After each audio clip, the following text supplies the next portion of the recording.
کیا آپ یہ چاہتے ہیں کہ اللہ سبحانہ و تعالیٰ کی نورانی مخلوق، اللہ کے فرشتے آپ کے اوپر درود و سلام کی بارش برسائیں، آپ کے لیے دعائیں کریں؟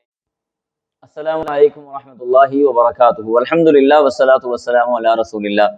معزز سامعین کرام، کیا آپ یہ چاہتے ہیں کہ اللہ سبحانہ و تعالیٰ کی نورانی مخلوق، اللہ کے فرشتے آپ کے اوپر درود و سلام کی بارش برسائیں، آپ کے لیے دعائیں کریں؟ تو انشاءاللہ بإذن اللہ آئندہ آنے والی ویڈیوز کے اندر بھی ہم انشاءاللہ کچھ ایسے مختصر اعمال کا تذکرہ کریں گے جو اعمال کرنے کے ذریعے اللہ کی یہ مخلوق فرشتے آپ کے لیے دعائیں کریں گے، اللہم اغفر لہ، اللہ اس کو معاف کر دے، ورحمہ، اللہ اس کے اوپر رحم فرما۔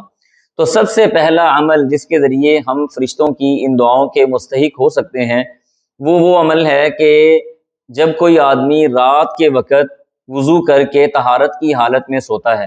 نبی علیہ الصلوۃ والسلام نے فرمایا کہ جب کوئی آدمی رات کے وقت طہارت کی حالت میں اپنے بستر پہ جاتا ہے تو اس کے ساتھ ساتھ ایک فرشتہ بھی ہوتا ہے، ایک فرشتہ اس کے پاس ہوتا ہے۔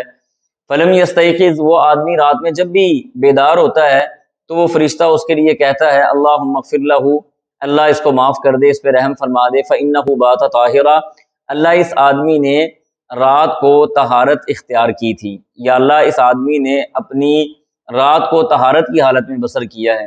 تو یہ ایک بڑا مختصر اور بڑا چھوٹا سا عمل ہے، لیکن اس کے بہت زیادہ فوائد ہیں کہ آپ رات کو بستر پہ جانے سے قبل وضو کر کے سوئیں۔ السلام علیکم ورحمۃ اللہ۔